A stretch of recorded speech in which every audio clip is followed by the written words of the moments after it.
राधे राधे। हम लोग श्रीमद् भगवद गीता पढ़ रहे थे, जिसमें कल हम लोगों ने 3 श्लोक पढ़ लिए थे। आज हम लोग चौथे श्लोक से स्टार्ट करेंगे।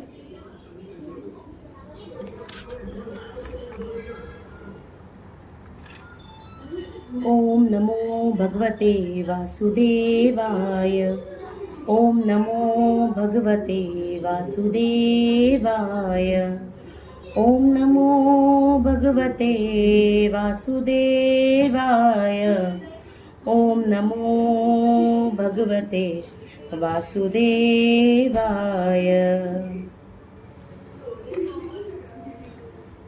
अत्र शूरा महेशवासा भीमार्जुन समायुधि युयुधानो विराटस्य द्रुपदक्ष महारथा।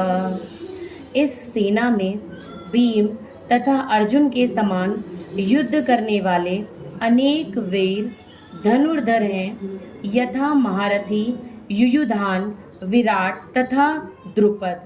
तात्पर्य: यद्यपि युद्ध कला में द्रोणाचार्य की महान शक्ति के समक्ष धृष्टद्युम्न महत्वपूर्ण बाधक नहीं था, किंतु ऐसे अनेक योद्धा थे जिनसे भय था। दुर्योधन इन्हें विजय पथ में अत्यंत बाधक बताता है, क्योंकि इनमें से प्रत्येक योद्धा भीम तथा अर्जुन के समान दुर्जेय था। उसे भीम तथा अर्जुन के बल का ज्ञान था, इसलिए वह अन्यों की तुलना इन दोनों से करता था। दृष्टकेतुश्चेकितानः काशीराजस्य वीर्यवान् पुरुजित् कुन्ती भोजश्च शैब्यस्य नरपुंगवः। इनके साथ ही धृष्टकेतु, चेकितान, काशीराज, पुरीचित, कुंती भोज तथा शैब्य जैसे महान शक्तिशाली योद्धा भी हैं।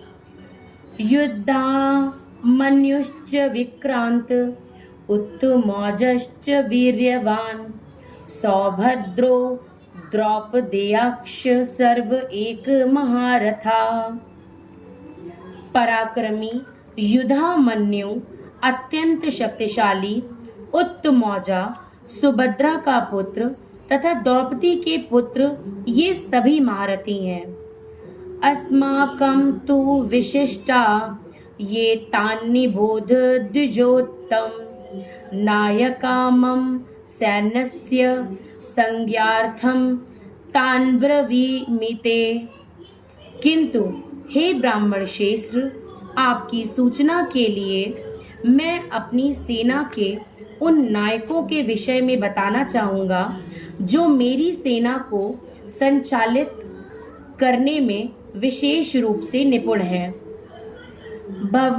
भवान भीष्म च कर्णश्च कृपश्च समितिञ्जयः अश्वत्थामा विकर्णश्च सौमदैत्य स्थितैव च।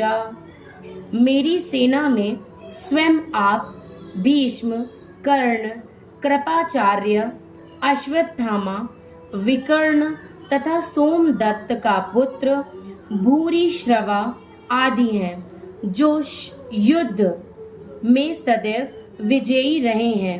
तात्पर्य: दुर्योधन उन अद्वितीय युद्ध वीरों का उल्लेख करता है जो सदैव विजयी होते रहे हैं।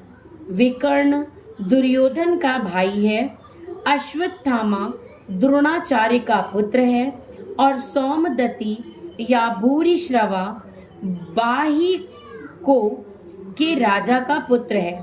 कर्ण अर्जुन का आधा भाई है, क्योंकि वह कुंती के गर्भ से राजा पांडु के साथ विवाहित होने के पूर्व उत्पन्न हुआ था। कृपा राज्य की जुड़वा बहन द्रोणाचार्य की को ब्याही थी। अन्ये च बहवा शूरा मर्दथे तक्त जीविताः नाना शस्त्र प्रहरणा सर्वे युद्ध विशारदाः। ऐसे अन्य अनेक वीर हैं जो मेरे लिए अपना जीवन त्याग करने के लिए उद्यत हैं। वे विविध प्रकार के हथियारों से सुसज्जित हैं और युद्ध विद्या में निपुण हैं। तात्पर्य, जहाँ तक अन्यों का यथा जयद्रथ, कृतवर्मा तथा शल्य का संबंध है, वे सब दुर्योधन के लिए अपने प्राणों की आहुति देने के लिए तैयार रहते थे। दूसरे शब्दों में यह पूर्व निश्चित है कि वे अब पापी दुर्योधन के दल में सम्मिलित होने के कारण कुरुक्षेत्र के युद्ध में मारे जाएंगे। निसंदेह अपने मित्रों की संयुक्त शक्ति के कारण दुर्योधन अपनी विजय के प्रति आश्वस्त था।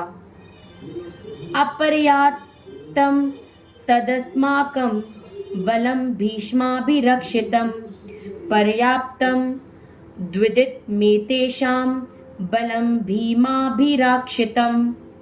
हमारी शक्ति अपरिमेय है और हम सब पितामह द्वारा भली भांति संरक्षित हैं, जबकि पांडवों की शक्ति भीम द्वारा भली भांति संरक्षित होकर भी सीमित है।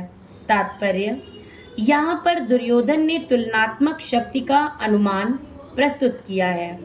वो सोचता है कि अत्यंत अनुभवी सेना नायक भीष्म पितामह के द्वारा विशेष रूप से संरक्षित होने के कारण उसकी सशस्त्र सेनाओं की शक्ति अपरिमेय है। दूसरी ओर पांडवों की सेनाएं सीमित हैं, क्योंकि उनकी सुरक्षा एक कम अनुभवी नायक भीम द्वारा की जा रही है, जो भीष्म की तुलना में नगण्य है।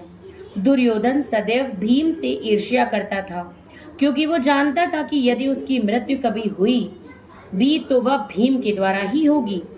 किंतु साथ ही उसे दृढ़ विश्वास था कि भीष्म की उपस्थिति में उसकी विजय निश्चित है, क्योंकि भीष्म कहीं अधिक उत्कृष्ट सेनापति हैं। वो युद्ध में विजयी होगा, ये उसका दृढ़ निश्चय था। अयनेषु च सर्वेषु यथा भागमवस्थिताः भीष्म मेवाभिरक्षन्तु भवन्तः सर्व एव हि। अतएव सैन्य व्यूह में अपने अपने मोर्चों पर खड़े रहकर आप सभी भीष्म पितामह को पूरी पूरी सहायता दें। तात्पर्य, भीष्म पितामह के शौर्य की प्रशंसा करने के बाद दुर्योधन ने सोचा कि कहीं अन्य योद्धा यह न समझ लें कि उन्हें कम महत्व दिया जा रहा है। अतः दुर्योधन ने अपने सहज कूटनीतिक ढंग से स्थिति संभालने के उद्देश्य से उपर्युक्त शब्द कहे। उसने बलपूर्वक कहा कि भीष्म देव निसंदेह महानतम योद्धा हैं, किंतु अब वे वृद्ध हो चुके हैं। अतः प्रत्येक सैनिक को चाहिए कि चारों ओर से उनकी सुरक्षा का विशेष ध्यान रखे। हो सकता है कि वे किसी एक दिशा में युद्ध करने में लग जाएं और शत्रु इस व्यस्तता का लाभ उठा लें। अतः यह आवश्यक है कि अन्य योद्धा मोर्चों पर अपनी अपनी स्थिति पर अडिग रहें और शत्रु को व्यूह न तोड़ने दें।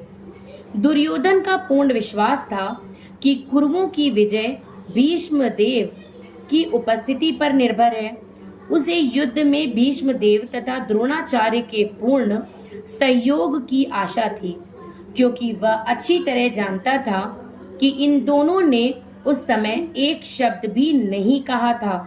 अब अर्जुन की पत्नी द्रौपदी को असहायावस्था में भरी सभा में नग्न किया जा रहा था, और जब उसने उनसे न्याय की भीख मांगी थी, यह जानते हुए कि इन दोनों सेनापतियों के मन में पांडवों के लिए स्नेह था, दुर्योधन को आशा थी कि वे इस स्नेह को उसी तरह त्याग देंगे जिस तरह उन्होंने धूत क्रीड़ा के अवसर पर किया था।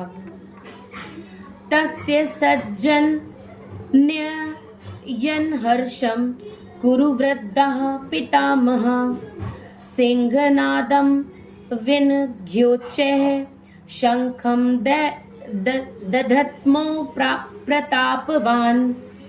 तब कुरुवंश के वयोवृद्ध परम प्रतापी एवं वृद्ध पितामह ने सिंह गर्जना की सी ध्वनि करने वाले अपने शंख को उच्च स्वर से बजाया, जिससे दुर्योधन को हर्ष हुआ।